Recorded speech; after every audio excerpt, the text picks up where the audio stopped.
त्याच्यामध्ये डांबराचे रस्ते गेले 10-15 वर्ष डांबरामध्ये तुम्ही दुरुस्तीच्या नावाखाली 3-3.5 हजार कोटी रुपये जे मलिदा, जे लोकांचे बर्बाद झाले, जे लोकांचे वाया गेले, याला जबाबदार कोण?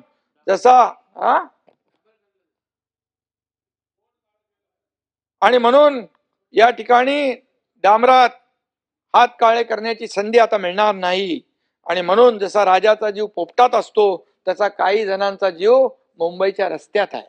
आणि म्हणून या ठिकाणी जुन्या ठेकेदारांची मोनोपॉली आम्ही तोडून टाकली, नवे, त्यामुळे काही लोक बिथरलेत. आणि म्हणून या ठिकाणी कॉन्क्रीटच्या रस्त्यांच्या कामाची चौकशी झाली पाहिजे असं जे लोक म्हणतात, नक्की चौकशी करायला पाहिजे. जिथं चुकीचं आहे तिथं चुकीचं आहे. ही महापालिका म्हणजे मुंबई शहरातल्या लोकांचे पैसे आहेत, परंतु त्याचबरोबर 15 वर्षात डांबर का सांबर कोणी खाल्ला हे देखील तिथं पुढे आलं पाहिजे. त्याची चौकशी झाली पाहिजे आणि दूध का दूध, पाणी का पाणी समोर आलं पाहिजे. रस्त्यावरचे खड्डे कोणाचे भ्रष्टाचाराचे अड्डे होते हे आम्हाला माहित आहे.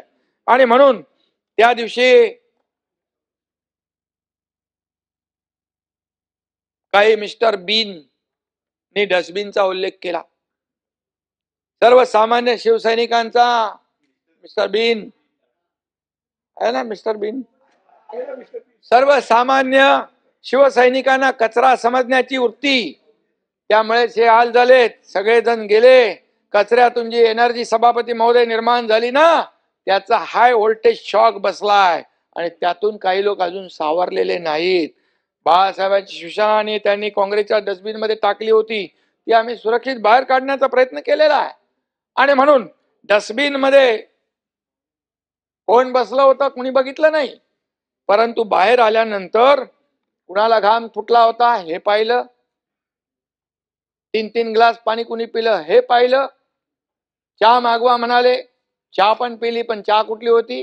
वाघ बकरी चहा, ती पाहिली. आणि म्हणून मला जास्ती बोलायचं नाही, बोलायला लावू नका, बात निकलेगी तो दूर तक जाएगी.